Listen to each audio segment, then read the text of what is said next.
pero es bien importante saber cómo comienza México, porque lo que nos marcan los libros, Miguel Hidalgo, el cura que viene y nos ayuda a independizar, comienza todo este movimiento, el padre de la patria. Sin embargo, él traía un problema fuerte. Y muy poca gente lo sabe, él traía un problema de haber nacido en México y ser discriminado por la gente que había nacido en España.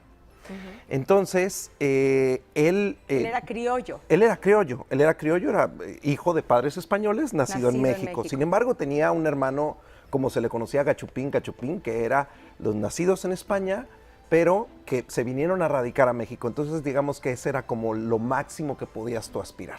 Así es. Y él traía un complejo muy fuerte porque siempre era, ay, tu hermano, y tu hermanito, ¿no? Y tenían muy exaltado a su hermano.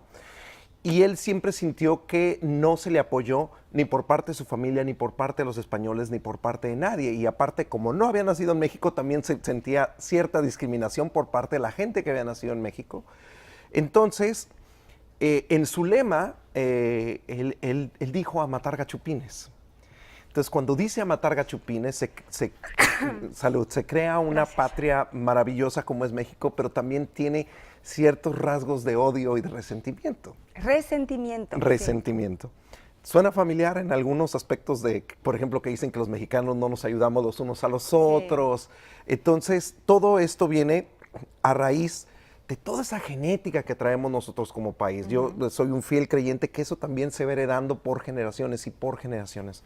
Sin embargo, también está el otro lado y el otro sentimiento del mexicano cariñoso, del mexicano humilde, que también hay que diferenciar. Nos han enseñado a que tienes que ser humilde, que tienes que decir que tú no tienes talento, que tú tienes que demostrar que no, como que andar con otra bandera de ser una persona como muy agachada a la cabeza. Y se confunde un poco el término de lo que es realmente ser modesto, ser una persona que siempre está sirviendo a los demás, anteponiéndose antes de ver su propio beneficio. También está esta otra parte de que somos muy hospitalarios, realmente también eso viene de tiempos anteriores. ¿Por qué? Porque cuando llegan los españoles también básicamente les tendemos todo para que entraran a México y se sintieran como en casa. Por creencias religiosas, ¿no? Yéndonos más atrás con Hernán Cortés en la conquista, bueno, pues ellos, sus dioses les habían dicho que iban a llegar, entonces los estaban recibiendo como dioses y desde que llegaron así les abrieron las puertas de su tierra. Temían también esa represalia de no recibirlos bien porque había una venganza prometida. Entonces dijeron, mejor los tratamos bien y que sea lo que Dios, ahora que sea lo que Dios quiera, ¿no? Sí. Sin embargo, también la creencia, las mismas creencias religiosas que se nos impusieron o que se le impusieron a todas nuestras culturas. Y a veces bajo sangre, porque llegaron a cristianizar de manera absoluta, ¿no? Sí, barbárica. Entonces era o te alineas por la derecha o sufre tu familia. Entonces todo eso repercute enormemente en lo que el día de hoy somos. Creo yo como mexicano que hay mucho trabajo por hacer en muchos aspectos de nuestra vida y sí se puede ir quitando y se puede ir trabajando. Digo, no quiero decir que nos quitemos lo hospitalario ni que nos quitemos, digamos, lo buena onda, ¿no? Y de mi casa es su casa, por ejemplo, es uno de los pocos países en el mundo, inclusive cuando los estadounidenses dicen la frase, la dicen en español. En español, porque es de México, sí. My house is your house, no dicen, mi casa es su casa.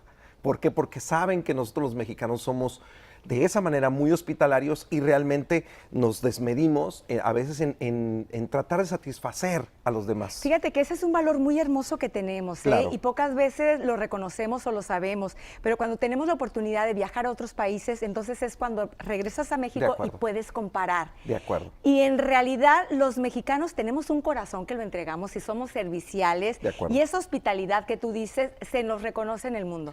No en todos los países la gente es así. No. Yo cuando estuve en algunos países de Europa y que me aventaban el cambio o que no me decían los buenos días cuando entraba a algún lugar, realmente para mí eso fue un shock porque allá si dices buenos días absolutamente nadie te contesta, ¿no? Estamos acostumbrados a más amabilidad. Exactamente, ¿no? Y siempre estar con una sonrisa de por medio. Inclusive hay muchísimas frases mexicanas que al mal paso darle, al mal tiempo buena cara, ¿no? Entonces, aunque a lo mejor por dentro estemos en una batalla enorme, es la sonrisa, ¿no? Entonces, siempre buena cara, la sonrisa, tenemos esa actitud más positiva. Sin embargo, hay cierta parte de donde la fantasía y la realidad no logran. Ahorita creo que México está atravesando por muchos problemas sociales, económicos, de todo tipo, en donde ni nosotros mismos nos terminamos de poner de acuerdo. Digo, eso lo puedes ver en todas las redes sociales, sí, cómo las cosas se están moviendo de una manera tremenda, y a veces es mejor no opinar, mantenerse alejado de ese tipo de cosas, porque luego ya empezamos a tachar. Tenemos mucho también. Inclusive hasta en las mismas telenovelas lo podemos ver, que la vecina chismosa, ¿sí?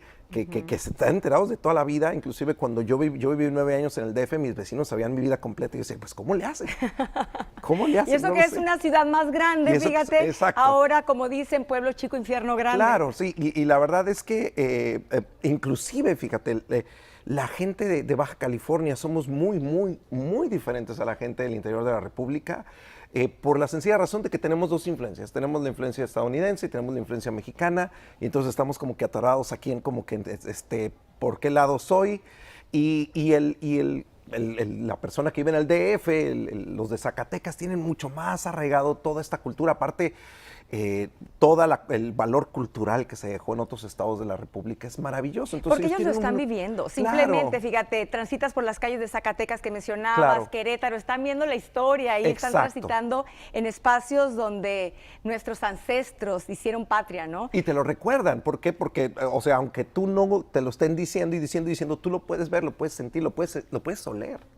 En cambio, aquí en Baja California, es que estamos retirados, es diferente la cultura. Y entonces, por ejemplo, cuando yo he ido al DF, pues, ¿qué? ¿Me estás regañando? ¿Qué te pasa? ¿No? Entonces, ¿por qué? Por el tono un poquito más fuerte. Más brusquitos. Más brusco, parecemos más autoritarios, aunque no sea. Igual cuando nos vamos a otros países, como tú estás diciendo, pero el mexicano, yo que también he viajado por Sudamérica, nos tienen un amor y un cariño porque saben los solidarios que somos cuando realmente los tiempos son difíciles. Claro, y estamos hablando aquí de virtudes y defectos. Claro, por la supuesto. Verdad, como todo, así somos todas las personas. Así es. ¿Verdad? Con virtudes y defectos. Entre los defectos que tenemos entonces los mexicanos y que tendríamos que hacer conciencia, y la única manera de poder pulirlos es haciendo conciencia.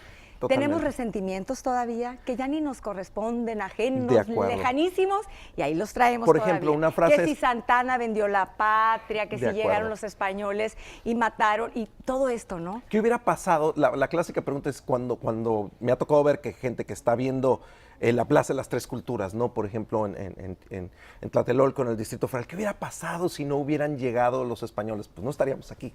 Eso es una realidad. Sí. Tú y yo no estaríamos aquí. Y sí es bien importante hacer notar que eso ya es parte del pasado. No puedes cambiar el pasado, pero sí podemos hacer mejor nuestro futuro. Es una cuestión de decisión. Vivir en el pasado, atorarte ahí con los resentimientos que pueda traer todo esto. Inclusive hay gente que trata mal a los turistas, que trata mal a los españoles, como si los nuevos españoles fueran culpables de todo lo que se cometió en aquella época. Realmente no lo son. Entonces, ¿qué pasa entonces? Así se nos ha educado. Entonces todo viene desde cómo está señalada y enseñada la historia en los libros desde pequeños. De acuerdo. Desde ahí viene esto, ¿no? Sí, porque inclusive si tú le preguntas a un español, que ellos que saben de la conquista de México, bueno, sabemos que México era la Nueva España, había un tipo, creo que se llamaba, no sé, Hernán Cortés, la verdad no lo recuerdo bien, que se fue a México y ahí estuvo y luego ya regresó y empezó la independencia de México y se acabó. Se los platican de esa manera. Y es obvio que la historia está planteada generalmente por los triunfadores, sí, y se ve desde ese punto de vista. Sin embargo, yo lo recuerdo desde la primaria que hay un cierto resentimiento, como me lo iban platicando, igual en los libros de texto. Nos dolía, nos decían que, oye, es que la catedral abajo hay un templo maravilloso.